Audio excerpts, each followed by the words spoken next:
Hello, my name is Tony Berard. Today, we're going to talk about the block transition tournament. Again, this will be part 2 of, I don't know how many parts it'll be, but this is an important tournament. We're going to be running this tournament on our website, www.tynesandbarbs.com. And when we have tournaments, this is going to be it. This new tournament design is capable of such great variety of tournaments. Well, actually, it's capable of infinite variety of tournaments, but we'll never get to the infinite part. But I'll talk about enough so where you can see how awesome this new tournament design is. All right, yesterday, or 2 days ago, I guess now, maybe I'll say last time, I titled it the Block Transition Tournament, and I showed there's 2 types of seedings, the even distribution method and actually this is called the power concentration method, not the power distribution. So I didn't remember it right. I was having trouble remembering it. It's the power concentration method. Concentration. T-I-O-N. Concentration. All right, and we talked about the path of least resistance for the primary player. And I showed how you can have round 1, round 2, and round 3 in all the blocks, using the even distribution method for the first number of phases that you want to run, but your final phase you need to seed it according to the power concentration method, and I showed that. All the power goes in the top, all the next power goes in the second one, all the next power goes in the third one, and so on. And following the path of least resistance, one would play 4, then in round 2, one would play 3, and then in the final round, one would play 2. And so that would be the final round of the tournament where the top 2 players meet up and play in the final round. Also, I forgot Chigorin's last name. I talked about St. Petersburg 1895 tournament. And in that tournament, it was Emanuel Asker, Harry Nelson Pillsbury, Siegbert Tarash, and Chigorin, Mikhail Chigorin. Pillsbury was leading after the first half, and they played 6 round robins, and so each player met each of the other players 6 times. So that was a big round robin tournament. All right, and I talked about Swiss tournaments, and I talked about knockout style tournaments. So those are the only kind of tournaments in the world today right now, is Swiss tournaments, round robin tournaments, and knockout tournaments. So this block transition tournament can replace them all and do it better than what they do. All right, and so for this next part of the video, I'm going to show you a migrating block. So I will turn the page, and then we'll start with a new page. So I've got my handy dandy pen here, and I'll title this one The Migrating Block.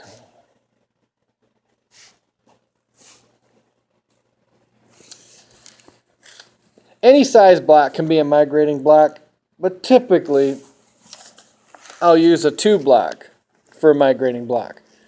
And so let's say we have 14 players in our tournament. So we'll have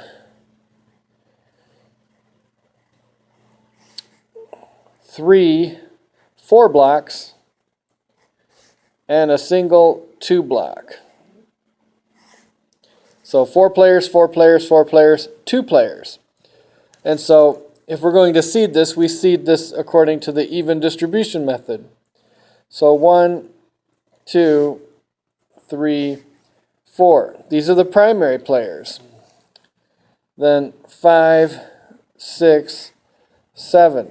I don't put 8 here because that would give the primary player number 4 not an opponent that would make it look like the same opponent 3 times for the other primary players. So we skip the second pass. So then we stopped at 7, 8, 9, 10. Now we put the next player in there, 11. And then 12, 13, 14. And so if you look at the 3 players that each of the primary players face, player number 3 will get an easy, a medium, and a hard opponent. Easy, medium, hard opponent. Easy, medium, hard opponent. So number 4 is going to get a medium opponent 3 times. If number 8 went here, then number 4 would get a hard opponent 3 times. And that wouldn't make it look like the other blocks. One of the key features of the block transition tournament is what's called the principle of homogeneity. And that means all the blocks must look alike. And they don't look alike, obviously, because 4 versus 2. But in the eyes of the primary player, they do look alike. Because a medium 3 times looks about the same as an easy, medium, and hard. So number 4 doesn't get an easier path, doesn't get a harder path. It's about the same as the other paths. And so number 4's job in the first phase is to hold on to his block and not lose it. Number 5 obviously would love to not be a secondary player in a block. He'd love to be one of the primary players. So if he can do better in his block than number 4 does in his block, etc., etc. So this is pretty cool stuff.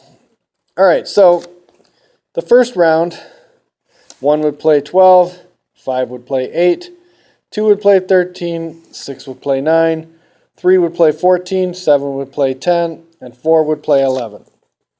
And now that would be round 1. There is also the issue of the color assignment. So I'll put here fair coin determines color assignment.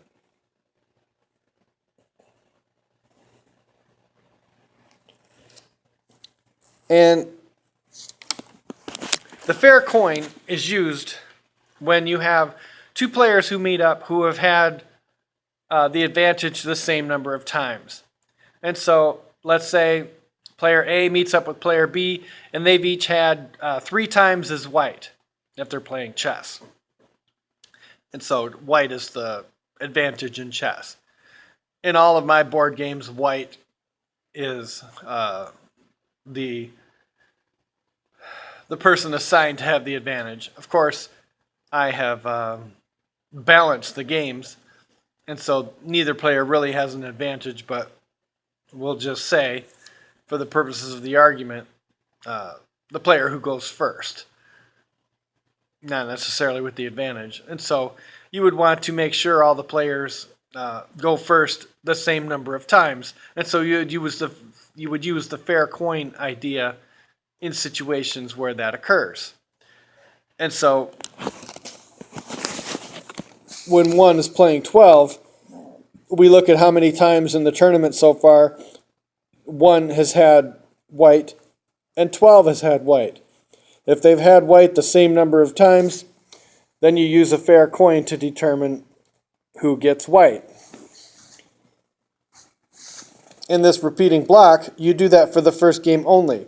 If player number 4 meeting up with player number 11, if they've each had, say, 3 times as white, you would use the fair coin to determine the color assignment.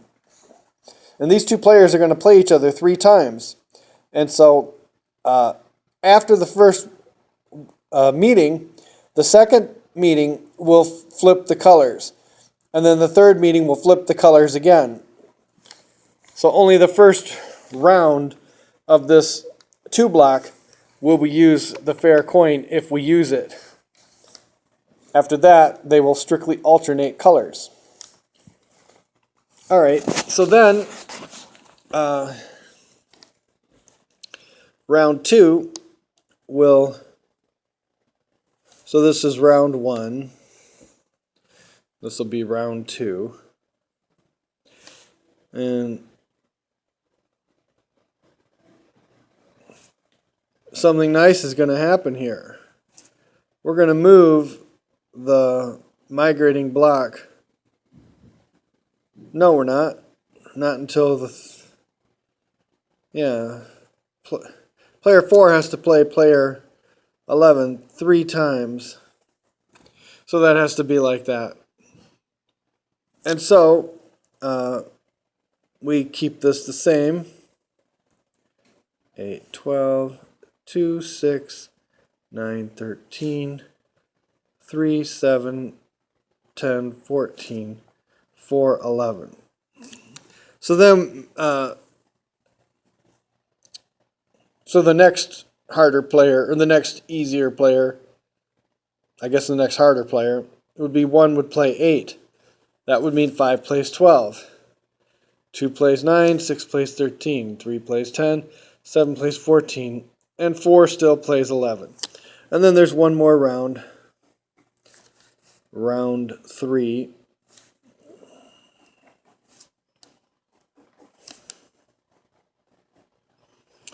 And here we put the same guys down. 1, 5, 8, 12, 2, 6, 9, 13, 3, 7, 10, 14, 4, and 11.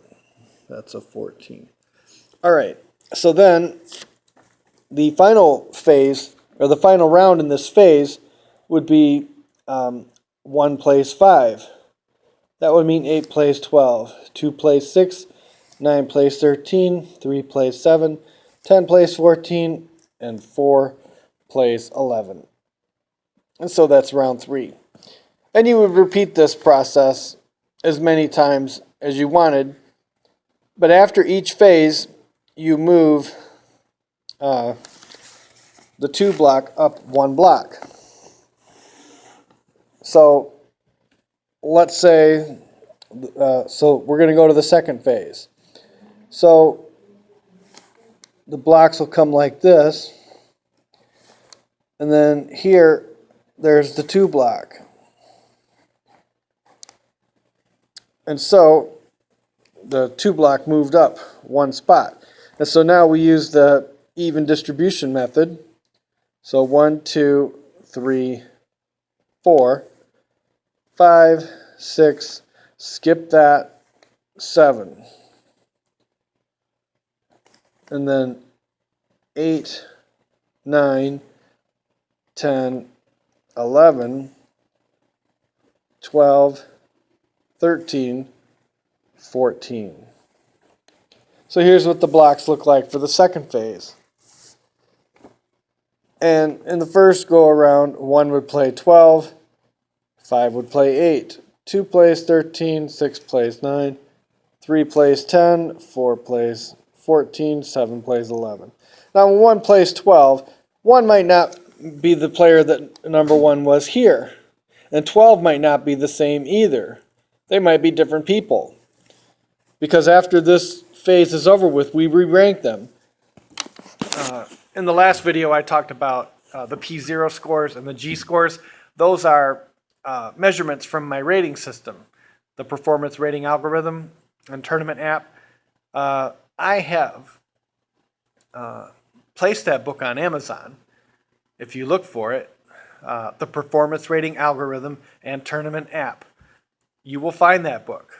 It's on my author page, www.amazon.com/author/Tony Berard, one word, TonyBerard. And you will find my page. And you will see all the books I've posted on Amazon. I have a number of them. But anyway, one of them is this the performance rating algorithm and tournament app. I haven't written a book on the block transition tournament, at least yet. I've written some papers on it, but not a full book. And so at some point I'll probably do that because it is an important contribution to the world of board gaming and card gaming. You know, the structure of a tournament is, I have advanced that. So, I forgot what I was saying, but anyway. So here's phase, or the first round of this.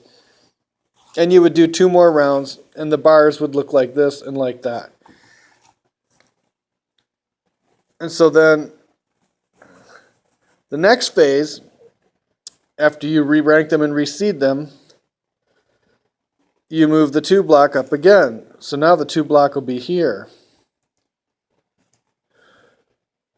And then we get a 4 block and a 4 block. And we're still doing the even distribution method. So 1, 2, 3, 4, 5, skip, 6, 7, 8, this time we don't skip, 9, 10, 11, 12, 13, 14. And then the primary player gets the path of least resistance again. Player 2 will play player 9 3 times.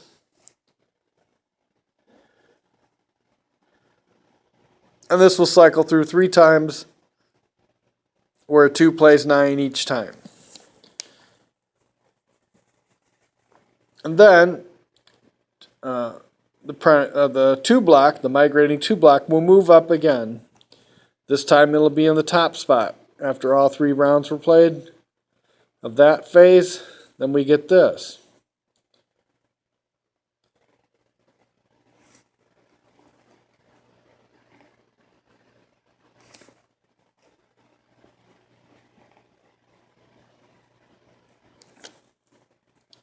So the primary players are 1, 2, 3, 4. Skip. 5,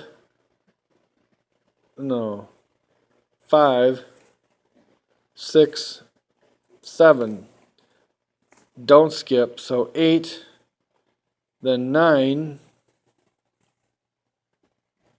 10, 11,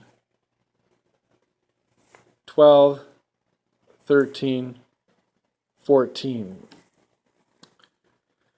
So 1 will play 8 3 times. So 1's not playing number 2 yet. There's going to be 1 more phase, the next phase. But now the 2 block is on the top. And so after that, so there'll be 3 rounds in that. So we get 3 rounds, that's 6, 9, 12, and this will take it to 15 rounds. So we keep the 2 block at the top for rounds 13, 14, and 15.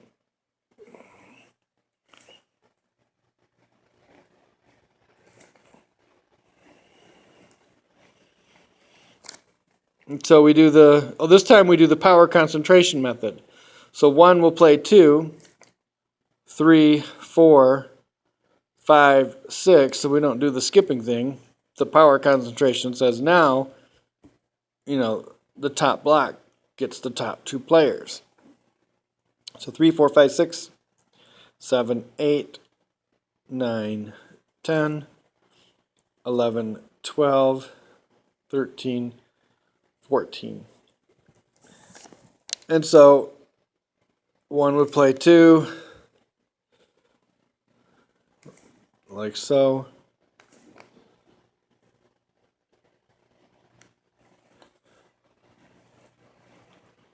And the second round, 3 will play 5. And the third round of this final phase, 3 would play 4. And so on. And then, so now here, number 1 will play number 2 for 3 games.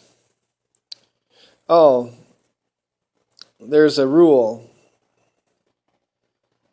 How do we say this?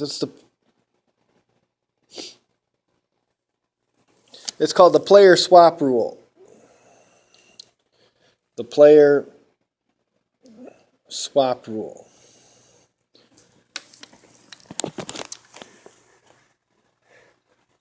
During a phase, if one of the player's P0 scores in a lower block exceeds the P0 score of a player in a higher block, then those 2 players will switch positions. Usually it'll be, like in this position, number 2 might outperform number 1. If, say, number 8 beats number 1, then number 2, if number 2 was less than half a game behind or less, and number 2 wins, then number 2 will take the lead. And certainly the P0 score will measure a greater P0 score for player number 2 than player number 1 after a loss to 8. So in the next game of that round, number 1 and number 2 will change places. Also, suppose that number 13 outpaced number 10. You wouldn't switch them, but there might be something between 10 and 11.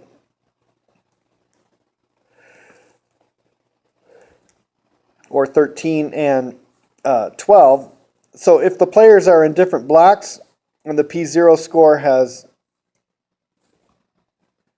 gone higher for the player in the lower block, then the player in the lower block is promoted to the higher block for the rest of the games in that phase, as long as that player's P0 score is higher than the player's P0 score that was replaced. And that goes true in the power concentration phase. Suppose player number 1 beats number 2, but number 3 beats number 6. So player 2 had a loss, player 3 had a win.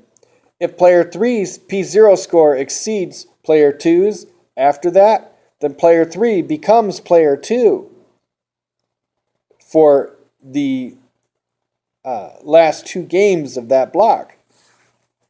And so player number 3, if player number 3 beats player number 1 2 times and exceeds number 1, then player 3 can win the tournament. So that's a pretty dramatic turn of events. If player number 3 overtakes number 2 and is in the top block, and then overtakes number 1, that would be a really cool turn of events. And of course, that would be publicized. So, that's the migrating block. And it doesn't have to be a 2 block. It can be another kind of block. You could even have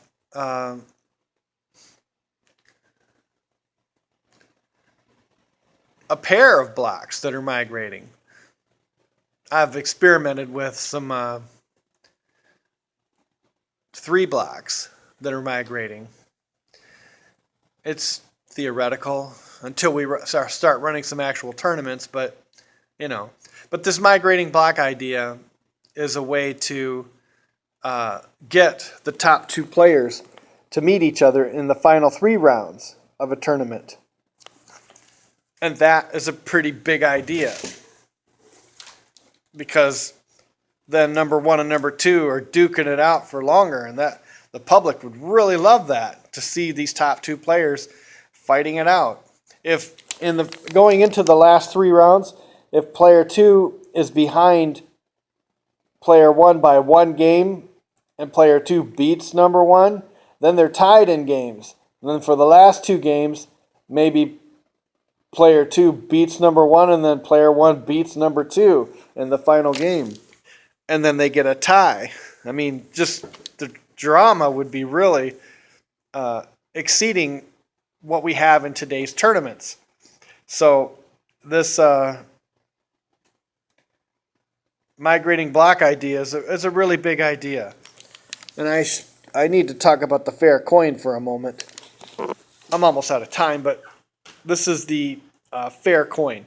You flip a coin twice. If you get head-head or you get tail-tail, that's a toss-out. You don't count that. If you get a head-tail or a tail-head, that's what you count. And so since head comes first and head-tail, we'll call that a head. And tail-head, we'll call that a tail since tail comes first. And so a player can still call heads or tails, but if they call heads, they really mean head-tail. And if they call tails, then they really mean tails-heads. And so that's how you could take an unbiased coin and turn it into a mathematically fair coin. That's the kind of coin I'm talking about when I talk about a fair coin. All right, and so now I've further developed the ideas of the block transition tournament. And this migrating to block is a really big idea because it allows the top 2 players to meet up 3 times in the final 3 rounds and possibly have number 3 usurp them both with this player swap rule. So good things are coming in the world of tournament gaming. The block transition tournament is going to pave the way. All right, this is Tony Berard signing off. Part 3 tomorrow.